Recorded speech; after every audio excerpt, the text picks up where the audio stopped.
Kenya receives thousands of Moderna COVID-19 vaccines from the U.S. to battle the pandemic.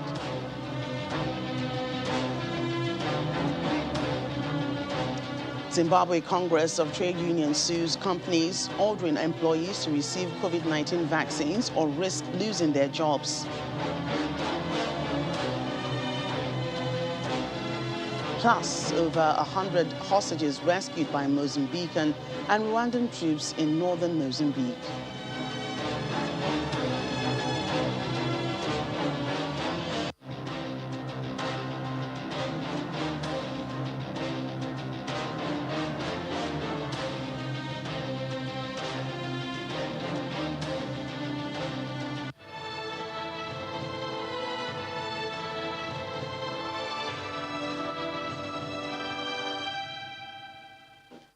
Welcome to the program. I'm Joke Rogers here in Lagos. Kenya has received 880,000 doses of COVID-19 Moderna vaccines from the U.S. to boost its vaccination program. The vaccines arrived at the country's main airport on Monday morning. The government plans to vaccinate 10 million people by the end of this year and 26 million by the end of 2022. The Health Ministry says 2.9% of the entire adult population have been vaccinated. The Monday consignment is part of the 1.7 million doses of vaccines promised by the U.S. to Kenya and will be delivered through the Gavi COVAX program. In the meantime, Kenyan civil servants are facing a deadline to get vaccinated against COVID-19 by the end of today. Earlier this month, Kenya's head of public service, Joseph Kinyua, ordered all public service workers to get a jab because of the low uptake of vaccines, especially among teachers and security service workers. And joining us now is Cyrus Ombati, a Kenyan journalist in Nairobi. Thank you for speaking to us today. So talk to us more about the plan for distribution of this new arrival of vaccines from the U.S. The new vaccines from America arrived in Kenya and Nairobi this morning. That was almost 1,880,000 doses of the Moderna, which authorities say they are going to distribute immediately. In fact, in Nairobi now, some hospitals now have the same vaccines for vaccination. And the authorities are under pressure to ensure that the vaccination process goes on fast as soon as possible because they have a target of 10 million vaccination by December. So far, they are saying they are going to distribute all the doses that arrived this morning to other regions of the country by tomorrow, so that they can be able to roll them out as soon as possible. They have a deadline of December to ensure that 10 million Kenyans are vaccinated so far. But then the process has been so slow because of lack of some equipment here and there, like freezers, which they say they have gotten more to increase the capacity for storage and kind of distribution to other regions. And so the Health Ministry says about 3% of Kenya's adult population have so far received the COVID-19 vaccines for the first phase. How well has the country's vaccination campaign impacted the public? I'm talking about sensitization efforts from the government. So far, more than 2.4 million Kenyans have been vaccinated amid sluggish or slow process. This has been a combination because of so many problems, misinformation, beliefs here and there, cultural effects. But then we've seen the government has increased the kind of the campaign, trying to lure in and drop in the churches, especially the churches, special groups here and there to kind of convince many people to join the whole exercise. Right now, we understand that it's becoming mandatory for civil servants to be vaccinated unless you have an express authority or reasons as to why you don't need a vaccination.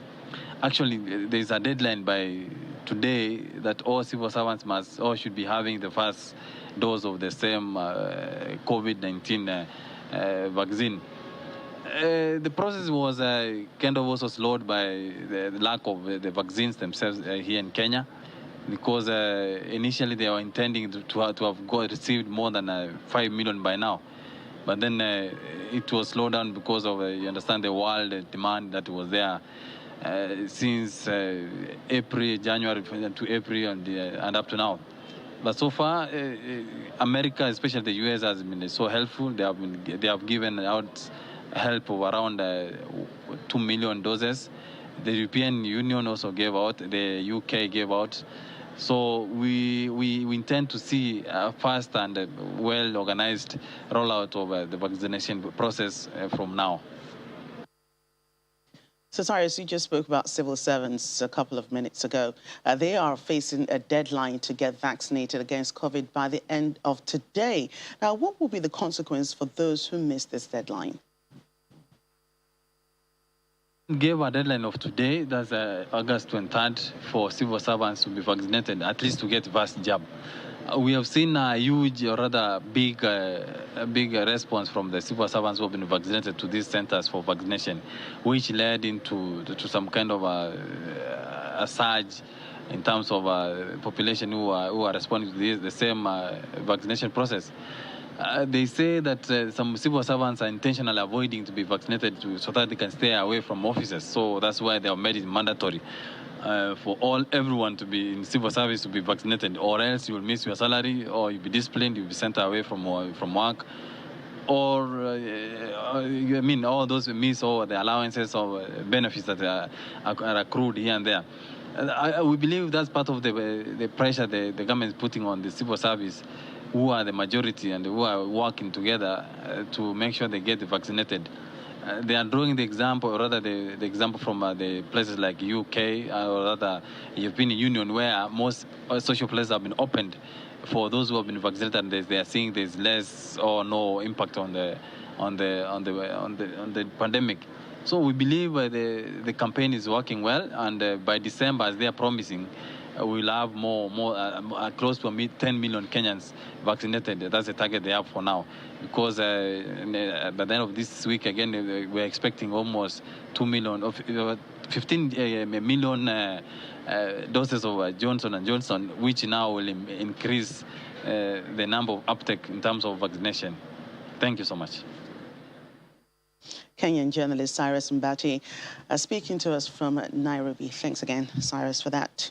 Let's move on to South Africa, where President Cyril Ramaphosa has lauded young people for their enthusiasm to take COVID-19 jabs as the country expands its vaccination program. The president said that on Friday, more than 500,000 18 to 34-year-olds registered for vaccinations after they became available.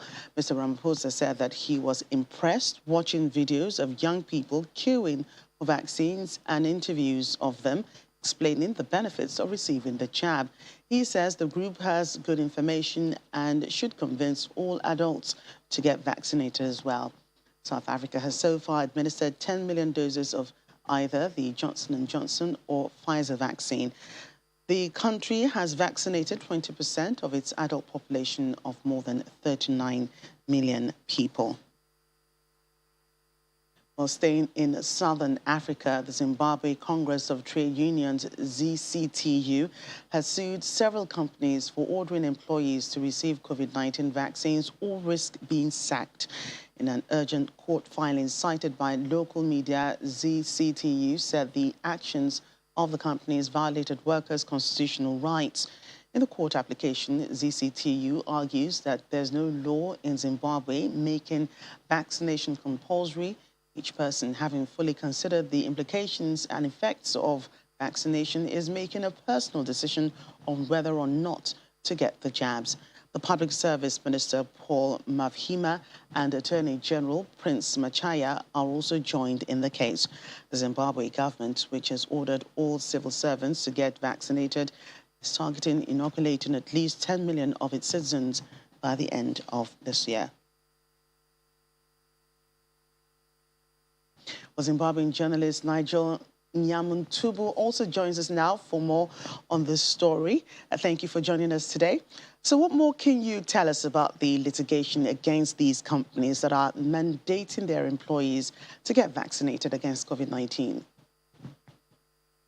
The Zimbabwe Congress of Trade Unions, ZCTU, is taking the Zimbabwe government to court to try and stop the government in itself and as well as private companies from mandatory vaccination. The government has been trying to use a mirage of strategies to try and get everyone and to get to the herd immunity.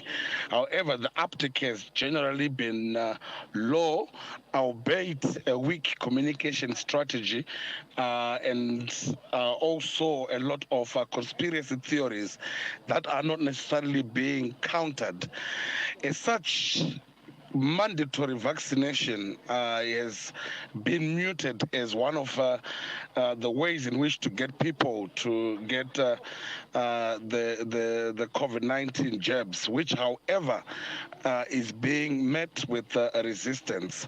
A number of people are not necessarily against the vaccination per se, but obviously this has to be voluntary, and there have to be other ways other than being made mandatory. So yes, the case is now before the courts, and we will await what the court will rule, but highly likely the workers do have a case insofar as their plight is concerned.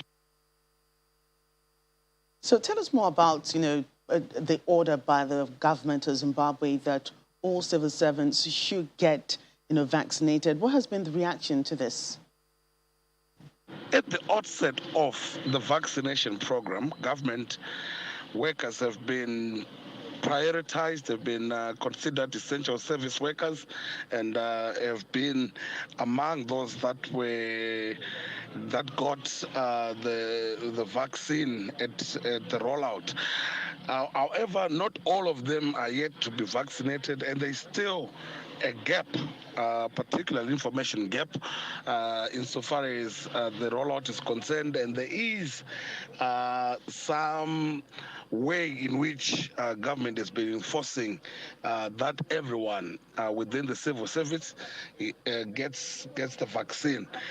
The reactions basically has been generally slow, with quite a number of government workers still hesitant to get on the vaccine program, and basically the work is still cut out, though there have been an increased uptake generally within the country. Thanks again, Nigel, for that update. Let's move on to Uganda now, where the education minister is also ordering the country's teachers to get vaccinated against COVID-19 or risk being barred from classrooms when schools reopen eventually. Janet Museveni, who is also the country's first lady, warned that any teacher who goes to work with a fake certificate as proof of vaccination risks losing their job. She said the inoculation of teachers would help protect pupils from the virus, adding that vaccination centers would be set up in schools and universities when they reopen. Mrs. Museveni has been under pressure in recent weeks to reopen schools, which were closed on the 6th of June to contain a second wave of COVID-19 infections in the country.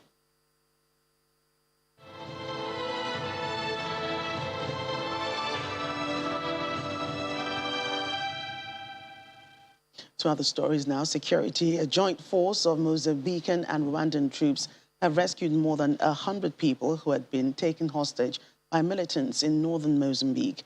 The hostages had been held by Islamic State-linked militants locally known as Al-Shabaab in Moshimboa da Praia district. State media reports that those rescued were mostly children, women and the elderly. The operation was in the dense forests of the administrative post of Mbao, which sheltered one of the key bases of the jihadists. In the meantime, officials say there are concerns about a lack of food for the recovered hostages, as there's only enough food to last them about 2 days.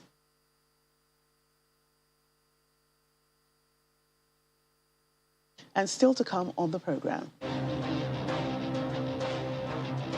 A canoe club in the predominantly black Soweto township of South Africa is trying to change the perspective on water sports, usually the preserve of a mostly white elite.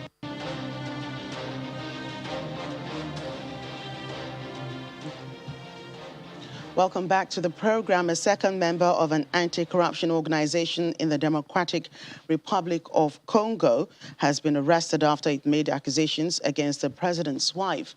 The organization Lutte pour le Changement alleged that a foundation run by Denise Tshisekedi had diverted aid meant for the victims of a volcanic eruption. The foundation has denied these allegations. Chislin Muhiwa was arrested at his home in the eastern city of Goma. His colleague, Parfait Mohani, was arrested in July over the same incident and is awaiting trial before a military court. UN High Commissioner for Refugees Filippo Grandi is calling for lasting peace and viable solutions to help rebuild the country after years of conflict. He made this call during his visit to South Sudan's President Salva Kiir. Mr. Grandi met with President Kiir as part of efforts to find lasting solutions to the crisis in the country. A fragile peace is slowly returning after years of conflict since the signing of the revitalized peace agreement in 2018. Close to 300,000 South Sudanese refugees have spontaneously returned to their country, while over 1 million IDPs have returned home.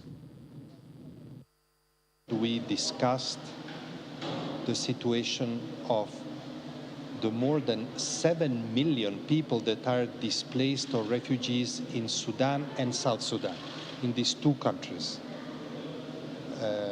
Together with IGAD also accompanied me in this meeting.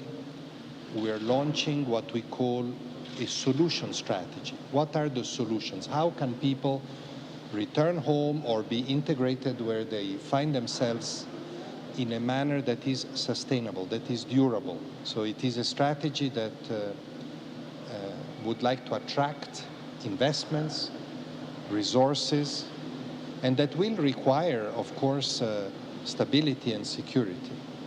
And as you know, also the displaced people inside South Sudan, some of them are going back home, but we need to make the conditions better in their places of origin so that they can return.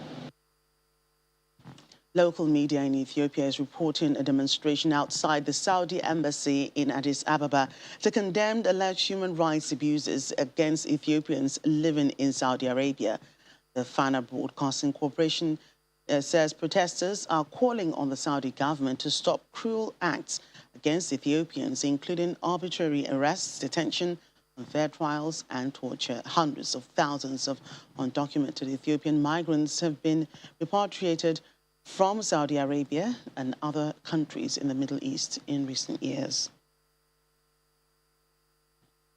Well, suggest a holiday in Africa, and most people picture baking hot sun, palm-fringed beaches, or herds of wildebeest galloping across the savannah. Or few think of skiing. However, tucked into South Africa's stunning Drakensberg Range, one such resort in the mountain kingdom of Lesotho is seeking to cash in on tourists seeking a more adventurous skiing destination than the well-worn slopes of Europe's Alps, despite visiting numbers being drastically slashed by the COVID-19 pandemic. Let's take a listen.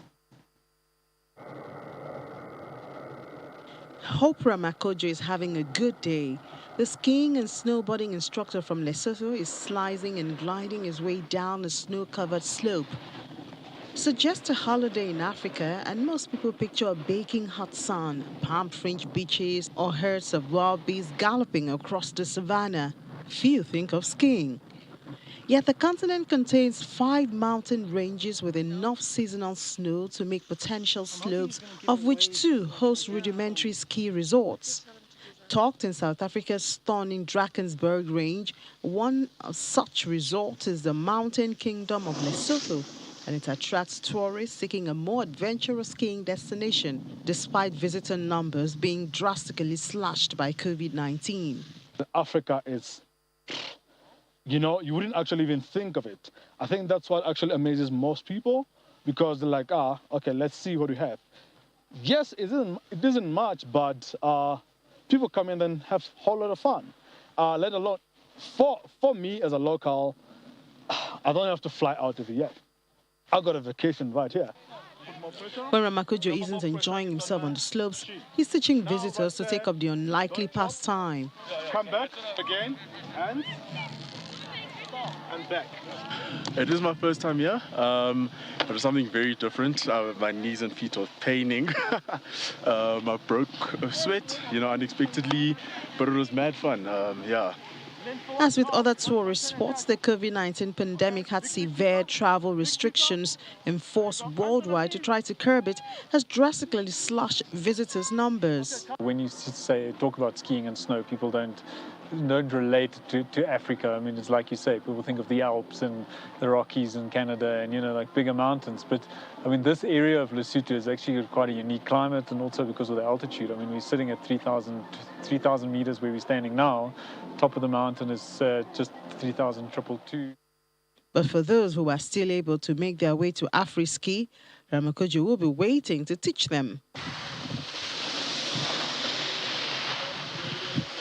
I think transferring of knowledge is all that actually keeps me going. I love giving new knowledge to people, and I also love progression. Seeing it happen actually makes me very happy. Regional hub South Africa has been badly hit by the pandemic, with 2.6 million recorded coronavirus cases, and is on most countries' red lists. And determined to challenge social norms, a canoeing club in Soweto, a South African township, trains young black canoeists, unearthing hidden gems for 20-year-old Benjamin Monsontishi, who joined the club in 2011. The Soweto Canoe and Recreation Club is a place of refuge. He lost his mother in 2018 and now lives with his two older siblings. For him, the Orlando Dam is where he finds peace. In South Africa's biggest township, Soweto, a canoe club is overcoming local superstitions about being on water and giving young people like Benjamin Minintonshi kayaking skills that many hope could one day get them into the Olympics.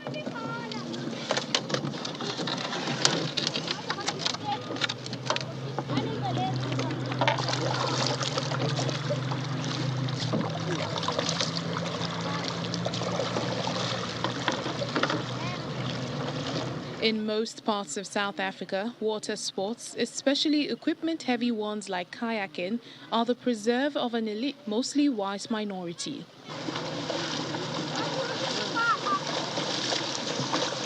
Founded in 2003, the Soweto Canoe and Recreation Club aimed to change that. It now has 72 members from 7 years old to 22 years old. The water helps me focus and be alone with my thoughts. When I'm facing challenges in life, I come here, take my boat and get into the water.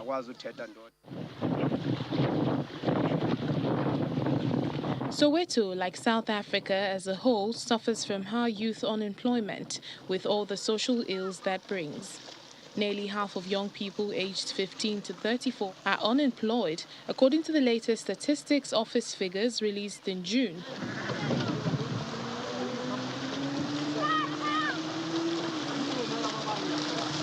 Traditional beliefs in malign spirits that occupy lakes and rivers, an obvious turn-off for potential kayakers. But for Mnintonshi, who overcame his fears, the dream is to qualify for the Olympics.